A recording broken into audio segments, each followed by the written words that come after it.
yung ABS-CBN, pinanggal sa ere, they took us off the air, and now we appear everywhere. So it's great. Again, Julian San Jose. And Gary Valenciano, everyone. Julian, we love you, Julian. Love you too. we appreciate you so very much.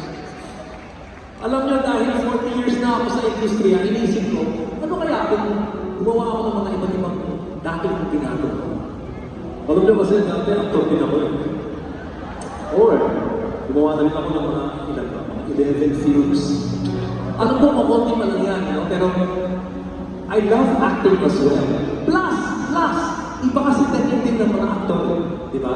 Lalo pang napapalapit sila sa mga kapamilya, kapuso, mga people, mga kapuso. It's something that really moves people closer to people. Okay?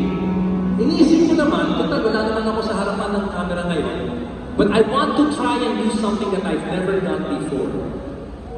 Lalo akong bumababa, di ba? Palagi akong bumababa dito to be with everybody. And I can do that again. But I want to give a chance for those people out there.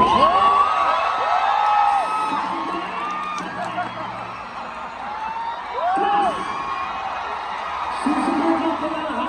Teka. This is the first time I'm ever going to do this. If you have to promise me that I can come back on this stage.